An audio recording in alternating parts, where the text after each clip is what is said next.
some cards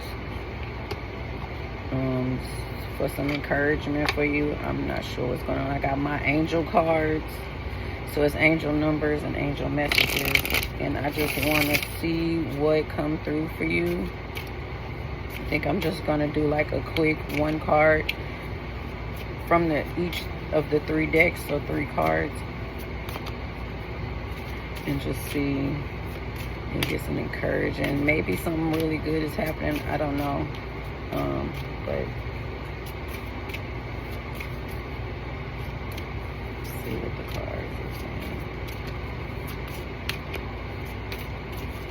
Oh, that's weird. I'm not feeling like I need to stop yet. I'm gonna keep shuffling them.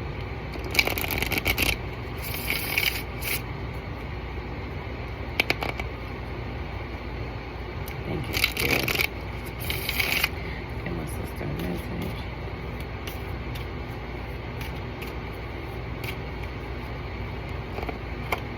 Oh, there we go. There's your card. It fell out.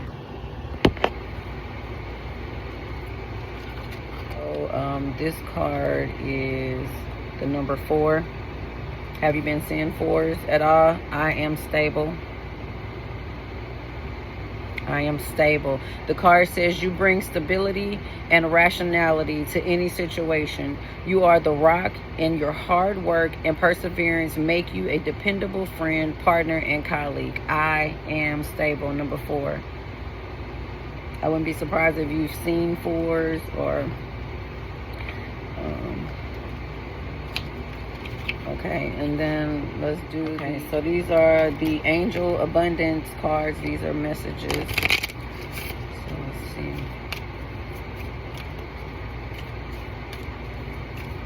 I am stable. I'm going to take this top card. That's what I'm feeling. There's actually 2 together, so I'm going to take both of them and see what these messages are. Release jealousy. Jealousy is an affirmation that you don't have something, and the universe manifests exactly as you affirm. Let other people's success inspire rather than frustrate you. If you can have it, you can. So if they could have it, so can you. So a lot of times we think jealousy mean of something material or something like that. It could also mean like peace, or like we could like not necessarily in our minds the way we understand jealousy, see something somebody have and feel like it's jealousy, but even just that little low vibrational thought of that I wish I had that peace or whatever that thing is.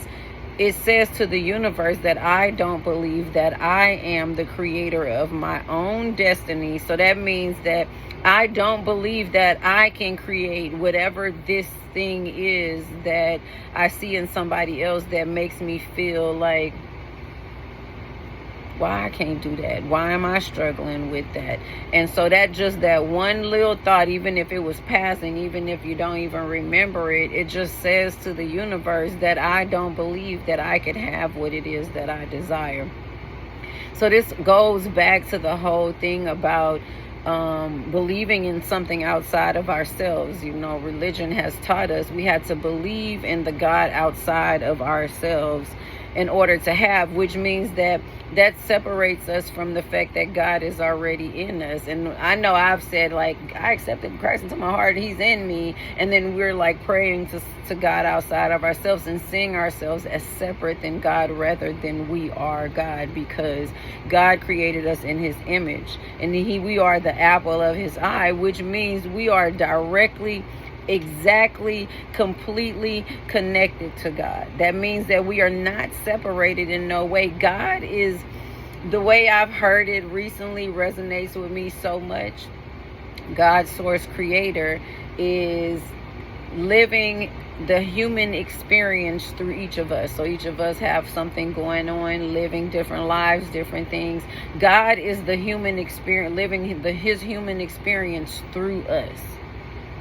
So it's like If I'm living low vibrational and feeling like I don't have what I need, how is that experience for God? But if I'm living and completely creating whatever it is that I desire, he said, I'll have the desires of my heart, because he also gave me what I needed to create that, the mind, the thought, the manifestation, the gifts, all the things that he gave me to create that. But I'm so entrapped in how this matrix has me, how religion have me, that I can't see myself as one with God, meaning that he is not outside of me. Jesus was the example that I had to live to understand God truly being in me.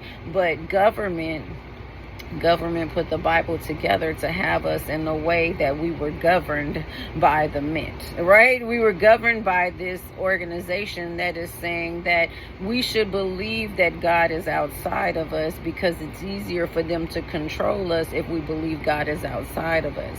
But when we believe that God is within us, one with us, that source is pouring into us, then we really truly understand that we have been misled for so long. And then you go into who you are, and anxiety is no longer an issue, depression is no longer an issue, feeling like I would love some peace that somebody else have is no longer an issue, because you find that everything that you need to know, you need to have, is already within you, because source is pouring into you, into your human experience.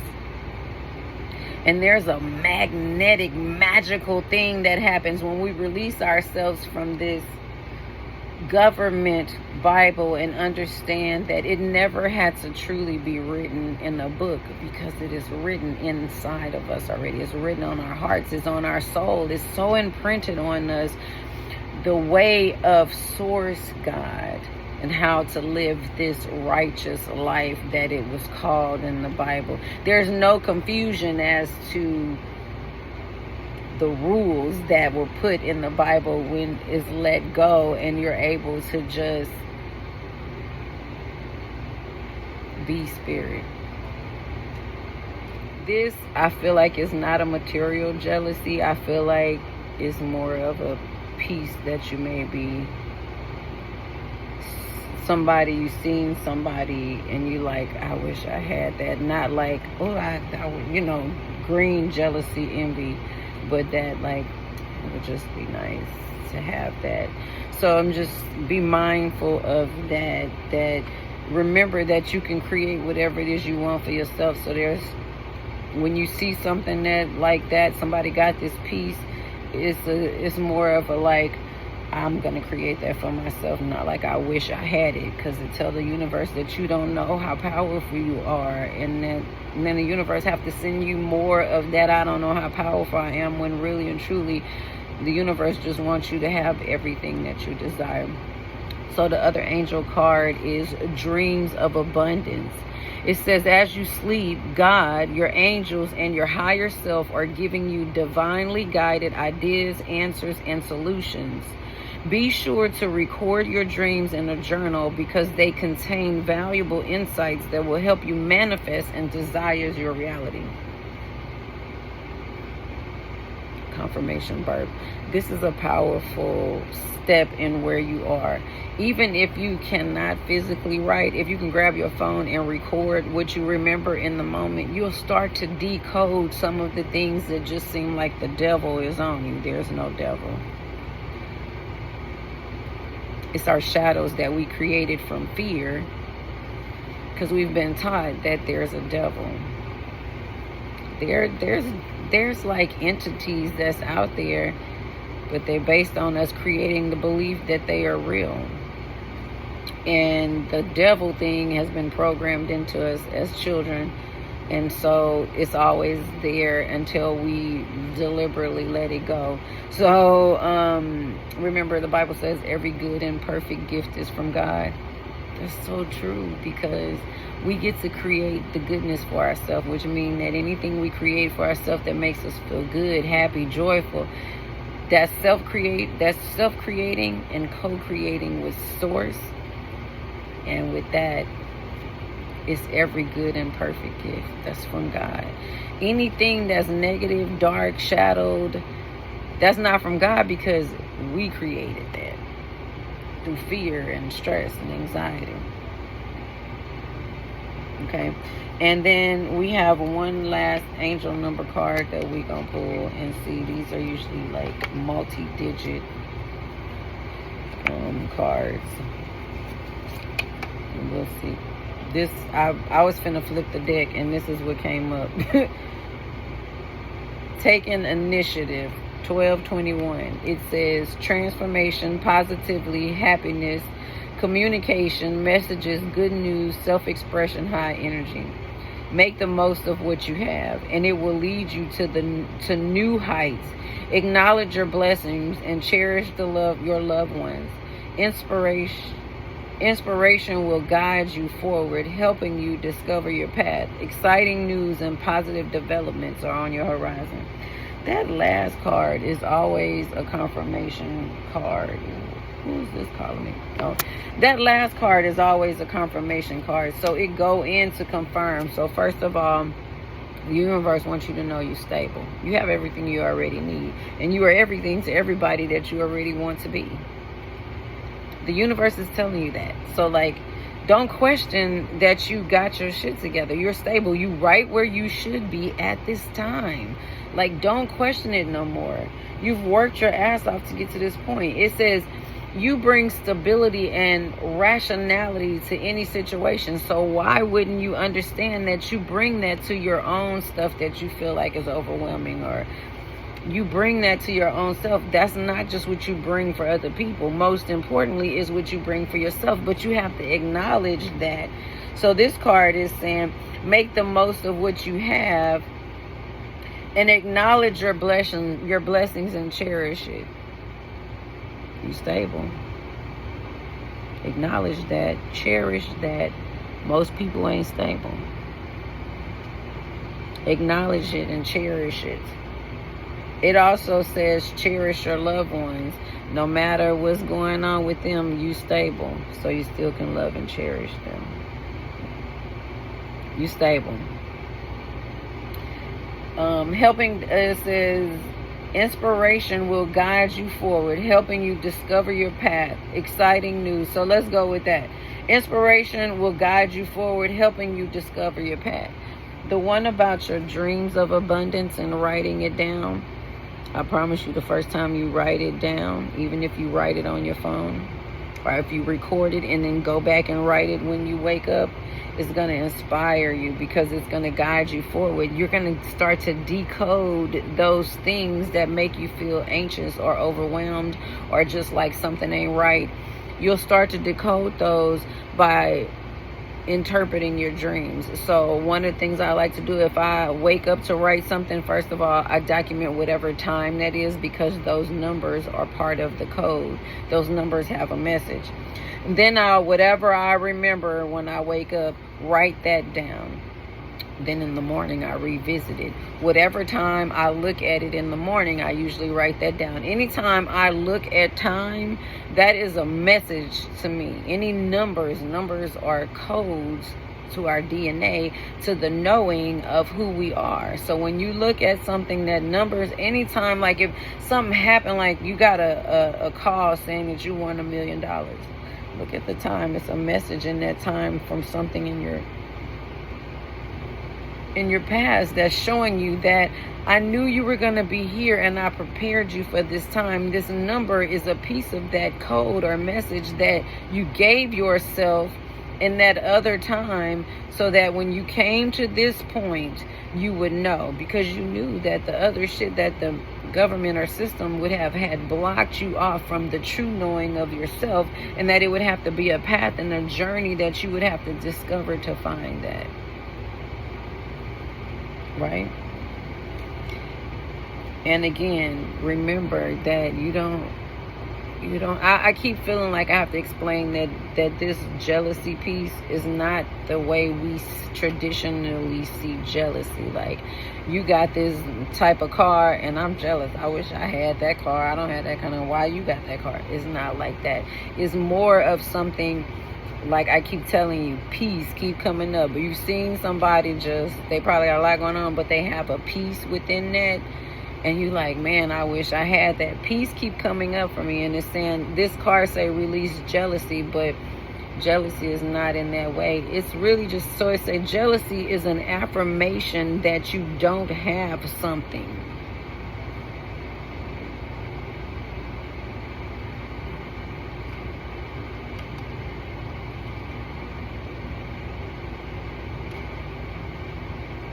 This is because you contain valuable insight that will help you manifest your desires into reality. When you dream, you have to decode that, because you'll find out that whatever this thing is that has you feeling like you wish you had that, when you decode it with your dream, you're going to not only understand it in a way, but child, it's going to be so clear. And that peace, that's what I keep feeling like that you are asking the universe for, is going to unfold into you so beautifully. You're probably not even going to realize it until you like, this is what peace feel like. And you may already have experienced it, but this decoding in your dreams is going to help you be able to remember how to access that. So 1221 says transformation. You are in the process of transforming from the old pattern into the new pattern of seeing yourself as stable. You always been stable. This is not, oh, you just came stable. You just haven't seen it in the way that God see you, in the way that you created before you came back here. You said, I need to be stable. Because the shit that I'm going to have to endure, I have to be the one that's grounded. That's what stability is you are the one that's able to stand 10 toes down no matter what's going on around you. And yes, it's probably starting to feel like anxiety, depression, stress, like overwhelmness. It's because you're not acknowledging that that's you. It's not a God outside of you that's stable. It's you. It's the God that's you that's stable. Why you think religion taught us so much to see ourselves as nothing, and Jesus, this, not the Christ within us. That's the crystal oil is already in us. They made it for us to see it as something outside of ourselves so that we didn't see the true God of ourselves. Because why would religion teach us first the God of everything, unconditional loving God, would be so just not available to us when we really, really need God? Because that creates a dependency on the governmental system that they set up. Otherwise, we would just go within, tap right into God, not needing Jesus to say, yes, I'm here. Because he's like, Jesus, are you there? Hello, Jesus, where are you? And Jesus is like, girl, go within. Okay, I have to go within, you go within. Okay, that's on you. That's between you and God. He never said that I was going to carry it for you. He said, you have the same ability that I have. He said, worship the Father, not me. But somehow we've been able to separate ourselves from that and still go without ourselves. I'm like, why that sounds strange, but it's really without. We have to, not within. So it's like we separating this connection to source to go this way when we should be going this way. Up through us to source. Okay, that's all I got.